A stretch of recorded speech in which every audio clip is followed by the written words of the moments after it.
तुम जो नहीं तो गुरुजी कुछ भी नहीं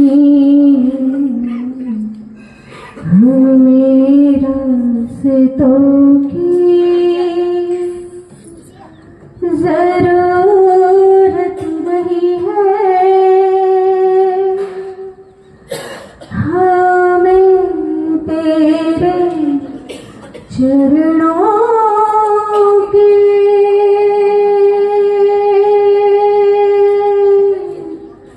निशान मिल गए हैं, हमें रास्तों की। बोलिए जय श्री आदिनाथ भगवान की, आदिकावा 105 सिद्ध श्री माता जी की, समस्त आरिका संघ की।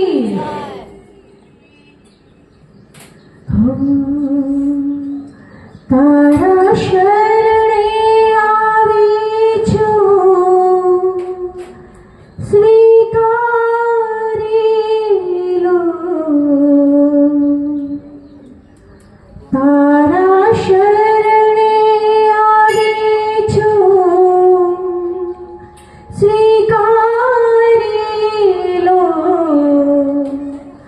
हवे लई जा प्रभु तारा धामમાં, हो मन लई जा प्रभु तारा धामમાં। तारा शरणे आवी છું સ્વીકારી લો, તારા શરણે આવી છું સ્વીકારી લો, હવે લઈ જાઓ प्रभु थारा धामમાં, हो मन लई जा प्रभु थारा धामમાં। तारा हो गीतड़ा गाऊं बीजू कई न जाणूं, तारा हो गीतड़ा गाऊं बीजू कई न जाणूं, तारा हो दर्शन पाऊं बीजू कई न जाणूं, तारा हो दर्शन पाऊं बीजू कई न जाणूं। मारा भव भावना हो मारा भव भावना, मारा भव भावना बंधन तू तोड़ी दे, हवे लई जा प्रभु थारा धामમાં, हो मन लई जा प्रभु थारा धामમાં। તમે છો દીન દયાળુ મહેર કરો ને કૃપાળુ, તમે છો દીન દયાળુ મહેર કરો ને કૃપાળુ, ભક્તિમાં મનડું માંગુ ભક્તિમાં મનડું માનું, ભક્તિમાં મનડું વાલું ભક્તિમાં મનડું વાલું। મારે નૈયા ને હો મારી નૈયા ને, મારી નૈયા ને પાર ઉતારી દે, હવે લઈ જા પ્રભુ થારા ધામમાં, हो હવે લઈ જા પ્રભુ થારા ધામમાં। તારા શરણે આવી છું સ્વીકારી લો, તારા શરણે આવી છું સ્વીકારી લો, मन લઈ જા પ્રભુ થારા ધામમાં, हो मन લઈ જા પ્રભુ થારા ધામમાં, हो હવે લઈ જા प्रभु थारा धामમાં। बोलिए खजरा श्री आदिनाथ भगवान की जय हो।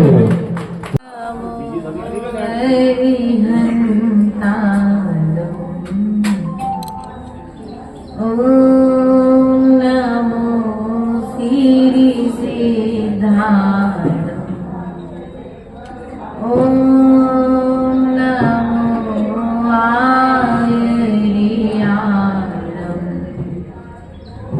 ओम नमो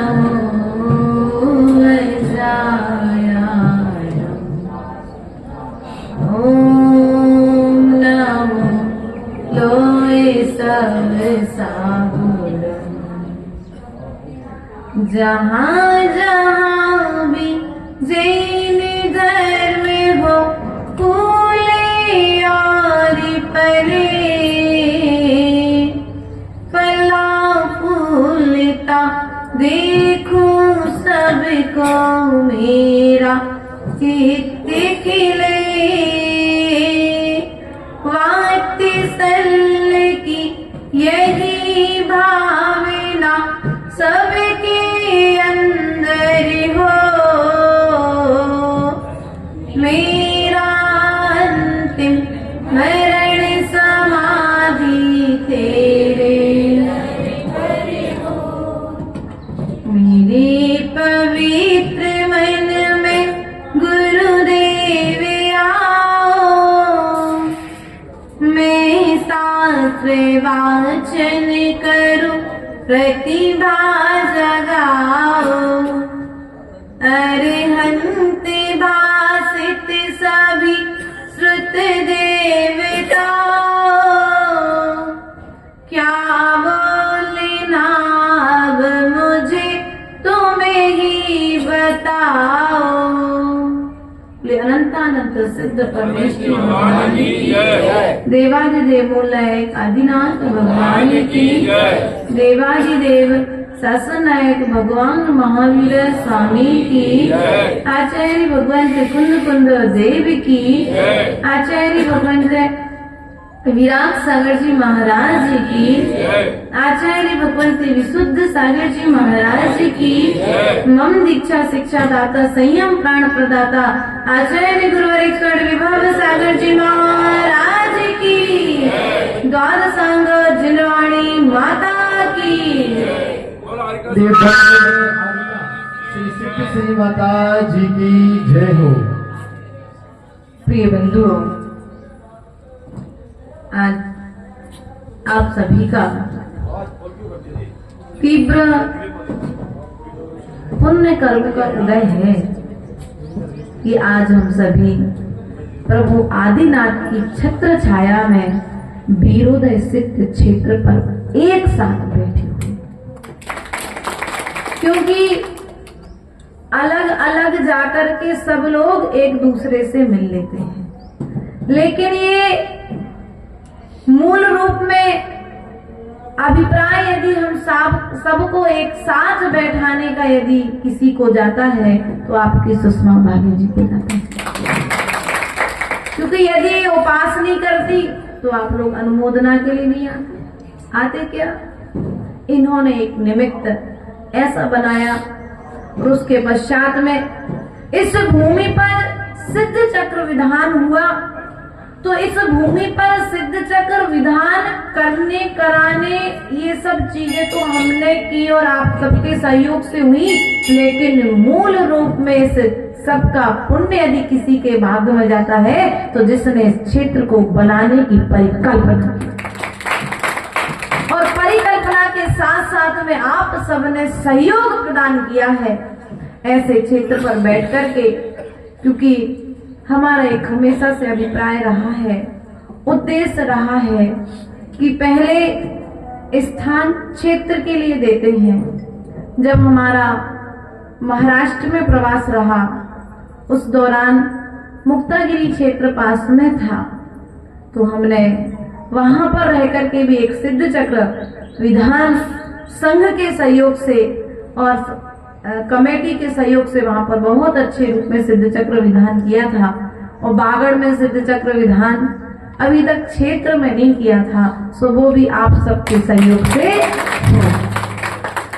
इसलिए प्रिय बंधुओं, यह विधान वास्तविकता में श्रावक यदि कोई नियम ले और ऐसा नियम जो श्रावकों के अधीन है, श्रावक यदि कोई नियम ले तो वो नियम उसे पूर्ण करना बहुत आसान है, लेकिन साधु नियम ले वो भी श्रावकों के अधीन नियम। कौन सा नियम आशीष भैया? श्रावकों के अधीन नियम है कि हमने जब पहली बार दीक्षा हुई, दीक्षा नहीं हो रही थी, तो दीक्षा ना होने के कारण किसी ने कहा कि आप सिद्ध चक्र विधान करो दीदी, आपकी दीक्षा हो जाएगी। हमने शहडोल में सिद्ध चक्र विधान किया और उस सिद्ध चक्र विधान का प्रभाव ये रहा कि हमने नवंबर में 2 नवंबर से 10 नवंबर सिद्ध चक्र विधान किया और 16 नवंबर को दीक्षा दी। उसके पश्चात में दीक्षा होने के पश्चात में जब मन में ऐसा विचार आया कि जब एक सिद्ध चक्र करने से ये पिछी कमंडल हमारे हाथ में आ सकते हैं, तो हम यदि 108 सिद्ध चक्र करेंगे तो क्यों ना हम लोक शिखर के पर विराजमान हो जाएंगे। अर्थात कर्मों के क्षय के लिए चारित्र मोहिनी कर्म का जब क्षय हुआ तो दीक्षा हो गई। ऐसे ही क्रम बढ़ता गया और धीरे धीरे एक दिन ऐसा मन बना कि हमें कम से कम 108 सिद्ध चक्र विधान तो करना चाहिए। और ये वीरोदय का अतिशय है कि आज 64वां सिद्ध चक्र विधान आपके वीरोदय में किया है। 64 विधियां यहाँ पर पूर्ण हुई है। ऐसे 64वें सिद्ध चक्र विधान के पश्चात में, क्योंकि श्रावक नियम ले तो बहुत जल्दी कर ले, और हमको लोगों ने कहा भी आपने नियम तो ले लिया, कौन निभाएगा, क्योंकि किससे कहोगे आप। मैंने कहा चिंता मत करो, जब हम नियम लेंगे तो नियम आकर के अपने नियम को स्वयं निभाएगा। और आज बस जीवन में आगे बढ़ते चले जा रहे हैं। गुरुदेव की आज्ञा को श्रोधार्य करके गांधी जी को हमने बहुत परेशान किया। विधान के बीच में इनको एक मोहरा बना करके कुछ ना कुछ कहते रहते थे। सुशील जी को कुछ कह दिया हो, पंडित पीयूष जी को भी हम दिन भर यहाँ पर रहते थे तो पंडित जी को भी परेशान करते थे। वो सबसे ज्यादा परेशान यदि किसी को क्या बढ़ोदिया वालों को, क्योंकि ये लोग ही बिल्कुल लगे हुए थे। वीरोदय परिवार हमारे परिवार से जुड़ गया, बड़ोदिया परिवार से पहले से जुड़ा था, लेकिन इस विधान के निमित्त से संबंधों में और अच्छा गाढ़ापन आ गया है। और हमारे धनपाल जी तो देखो संघ के सदस्य हैं, कि हमसे बार बार निवेदन कर रहे थे, खुश भैया संघ के सदस्य हैं। और आप सभी वास्तविकता हमें ऐसा लग रहा है कि जैसे आज हम अपनों के बीच में बैठे हैं, यहाँ रहकर के ऐसा नहीं लग रहा कि परायों के बीच में है। पहले जब बागड़ में गुरुदेव ने भेजा, हमने कहा गुरुदेव कोई जानता तो नहीं है, बोले आप पहुंचो तो सब आपके अपने हो जाएंगे। और सुशील जी की पहुंच तो मैं आज, धनपाल जी की पहुंच तो आज मालूम पड़ी। कैसे इन्होंने हमसे कल त्रिफल चढ़ाया, निवेदन किया कि हमें अपने वहां पर सानिध्य मिले, आपका गंधोदक मिले। तो मैंने कहा विचार करके मैं बताती हूँ, और विचार में कर नहीं पाई, उसके पहले ही इन्होंने संदेश पहुंचा दिया प्रिंसिपल हेड ऑफिस में। वहां से हमको सुबह से हमने प्रायश्चित के लिए फोन लगाया, दीदी के लिए, वहां पे भैया के लिए बोला गुरुदेव पे प्रायश्चित देना चतुर्दशी का बोले, तो वहां पर से बोला आचार्य गुरुदेव ने संदेश दिया कि बोला धनपाल जी के यहाँ तो आपको जाना ही है। तो ये है पुण्य आत्मा जीव। ऐसे जहाँ भी जाओ, बागड़ में कुशलगढ़ पहुंचे तो बोले हमने जब बिहार करेंगे दूसरी समाज को समय देंगे, तो अभिषेक भैया वहां बोले अब मैं आचार्य जी से स्वीकृति ले लेता हूँ, आपको चिंता क्या करनी है। तो ऐसे यहाँ पर बागड़ में सब लोग गुरुदेव से परिचित हैं, इसलिए आप उन्हें गुरुदेव के पास संदेश नहीं करना, हम आप सबको समझिए। हमको भूलोगी क्षमा नहीं, कोई भूल नहीं है। बहुत अच्छा, आपका यही तो प्रेम है कि हमें तो लेके ही जाना है, साम दाम दंड भेद जैसे भी बने हम अपने क्षेत्र पर स्थान पर लेकर के। और आपने सीधी युक्ति लगाई कि गुरुदेव जब कह देंगे तो फिर माता जी की तो पूछने की जरूरत नहीं है, और आपने बहुत अच्छा कार्य किया। हम आरिका है तो जो समस्याएं आती है समाज की तरफ से, कभी इधर उधर से बहुत सारी समस्याएं आती, तो उनका समाधान क्या है। तो महाराज जी ने पता है क्या जवाब दिया था। महाराज जी बोले देखो माता जी, समस्याएं जो है वो आज से नहीं है, और आप पहले नहीं हो कि आपके लिए समस्याएं हैं। आपसे पहले भी जो आरिका माता जी हुई उन्हें भी स्त्री पर्याय संबंधी, आरिकापन संबंधी उन्हें कष्ट झेलने पड़े हैं। ये मार्ग कांटों का ही मार्ग है। अब बस पुरुषार्थ इतना करो कि कांटों के मार्ग पर चलते हुए एक छोटी सी सुई रख लो साथ में, तो जहां कांटा लगे तत्काल सुई से अर्थात कहीं से यदि कोई बुरी बात आती है, कोई बुरा व्यवहार करता है, तो आप जिनवाणी के सूत्रों को अपने कंठ में विराजमान रखो, धैर्य और समता रूपी सूजी और धागे को अपने साथ में रखो, और जैसे वो विकल्प आए तत्काल उस जिनवाणी का रसास्वादन करो। वो तुम्हें मार्ग से घबराना। तो बताओ, हमें विचार करना है। इन्होंने इतनी महान उपवास किए, हम सोचते थे कि इनको हम 8 दिन यहीं रोक लें, लेकिन जैसे ही विधान हुआ कि माता जी हम जा रहे हैं, लेकिन प्रयास करना, आपने बहुत अच्छा पुरुषार्थ किया है। वास्तविकता में कि इंद्रियों को दमन करना, आज कहाँ जा रहा है व्यक्ति? भोजन की ओर, भोगों की ओर भाग रहा है, और आप भोगों के बीच में रह करके योग की यात्रा कर रही हैं, तो निश्चित ही आपने भविष्य में भगवान बनने का बीज बो दिया। आप स्त्री पर्याय का छेदन करने के लिए पुरुषार्थ कर रही हैं, और ये पुरुषार्थ निश्चित ही आपको एक दिन सिद्धि प्रदान करेगा। ऐसे वीरोदय क्षेत्र पर सबने अच्छे अच्छे कार्य किए। हमारे पीयूष पंडित जी का भी पहला अनुभव था, है ना। उन्होंने लिए भी हमने आपके लिए, आप कह रहे थे ना, ट्रेंड हो गए, अब दूसरा पंडित नहीं बुलाना पड़ेगा।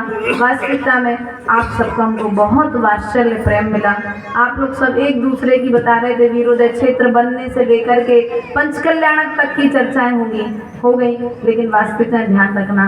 अब हम कहें तो ये संघ जो आपके बीच में बैठा है, 2 माता जी हैं, ब्रह्मचारिणी बहनें हैं, यदि आज हम आपके बीच में यदि कुछ बोल पा रहे हैं और अच्छे से प्रभाव ना कर पा रहे हैं, तो कहीं ना कहीं इन सबका सहयोग हमारे लिए मिलता रहता है। कदम से कदम मिला करके हमारा साथ देते हैं, चाहे ब्रह्मचारिणी बहनें हों, चाहे हमारे खुश भैया हों, चाहे बड़ौदिया का बालिका मंडल हो, चाहे बड़ौदिया का युवा मंडल हो। आप बड़े बड़े तो एक दूसरे का सहयोग कर लेते हो, लेकिन बच्चों के सहयोग के लिए बच्चे जरूरी है। तो आकर के सभी बच्चों ने बहुत अच्छा सहयोग किया।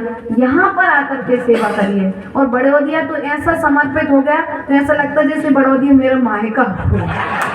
सच में मैं कुशलगढ़ पहुंची तो कुशलगढ़ पहुंच गई बड़ौदिया वाली माता जी, कोई तकलीफ तो नहीं। हम बांसवाड़ा पहुंचे पंचकल्याणक में, तो वहां पर भी आ गए, बोले माता जी कोई तकलीफ तो नहीं। तो मैंने मन में सोचा, सुबह जब सामयिक कर रही थी, मैंने सोचा जैसे घर में बिटिया विदा कर देते ना पिताजी, फिर पूछने बार बार आते, बेटा ससुराल में कोई तकलीफ तो नहीं। ऐसे बड़ौदिया वाले, अभी हम वीरोदय में रुके तो माता जी कोई तकलीफ तो नहीं, आके रोज पूछ रहे। अर्थात हमें ऐसा लग रहा है कि हम इस बागड़ क्षेत्र के ही हैं, बुंदेलखंड के है ही नहीं है। इतना प्रेम, इतना वात्सल्य आप लोगों से मिल रहा है। बस यही वात्सल्य और यही प्रेम सदा आपका साधुओं के प्रति बना रहे। मात्र हमसे नहीं जुड़ना, क्या मात्र हमसे नहीं जुड़ना। ये पिच्छी कमंडल धारी साधु और साध्वी तुम्हें जहां दिख जाए, उनको देख कर के सदा हाथ जोड़ लेना। बस यही तुम्हारे सम्यक दर्शन का कारण है। और इस पंचम काल में यदि तुमने एक बार सम्यक दर्शन प्राप्त कर लिया, क्या इस पंचम काल में, क्योंकि चतुर्थ काल में तो नहीं किया था, इसलिए पंचम काल में आना पड़ा। क्लियर? पंचम काल में सम्यक दर्शन प्राप्त नहीं किया था, इसलिए पंचम काल में आना पड़ा है। लेकिन अब पंचम काल में आप सम्यक दर्शन प्राप्त कर लेना, जिसमें चतुर्थ काल में जन्म हो और मुनि बनकर के मोक्ष चले जाओ। इसलिए पंचम काल में जब भी तुम्हें मुनियों का सानिध्य मिले, आरिका माता जी का सानिध्य मिले, गुरु ने सदा एक ही बात सिखाई है, गुरु एक होते हैं, लेकिन गुरु एक होते हैं और गुरु नेक होते हैं। अब उसके पश्चात में गुरु की विनय करना, लेकिन गुरु के साथ साथ जो गुरु के गुरुकुल में है, उन सब की भी विनय करना है। क्या करना है? अपन कौन है, कौन से गुरुकुल में है? ये महावीर भगवान का शासन काल। किसका शासन काल है? बोलो तो, किसके शासन काल में हो? आचार्य भगवंत शासन शांति सागर जी महाराज किसके शासन काल में हुए? बोलो तो, कौन है? क्या आप थक तो नहीं गए ना उपास करके? थोड़ा सा बोलिए, कौन के शासन काल में हुए? शांति सागर जी महावीर भगवान के शासन काल में। आचार्य भगवंत विद्यासागर जी किनके शासन काल में हुए? बोलो तो, थोड़ा सा मम्मा में भी बाद में हो जाएगा, है ना। और आचार्य विराट सागर जी किसके शासन काल में हुए? विद्यासागर जी, सुधा सागर जी, बोलो तो इनकी चर्या में कोई अंतर था क्या? कोई 2 टाइम खाता हो सकता है, कोई 4 टाइम सामूहिक करता होगा, कोई 5 टाइम, कोई 2 टाइम, 1 टाइम साधु मिला कभी? अभी भी कोई साधु मिलेगा तो अपने गुणों में वृद्धि करते हुए मिलेगा। तो आपसे एक चीज कहना चाहेंगे, कभी श्रावक साधु से बड़ा नहीं हो सकता। क्या आज वर्तमान परिवेश में जो समस्या चल रही है, संघवाद और पंथवाद की बदबू पूरे चारों भारत देश में फैल रही है। इसलिए आप लोगों से आज बड़े जन यहाँ पर विराजमान हैं और हम चाहे कि आज ये 20 साल के पंडित जी आपके बीच में खड़े हैं। इस वीरोदय में ऐसा माहौल बनाना, गांधी जी आप ऐसा माहौल बना हुआ है, लेकिन इससे भी ऐसा अच्छा माहौल बनाना, इस उम्र के युवा आकर के कहें कि वीरोदय में कभी संघवाद और पंथवाद नहीं। इसलिए मैंने कहा क्योंकि हम भी 16 साल लगभग इस भारत भूमि पर आचार्य गुरुदेव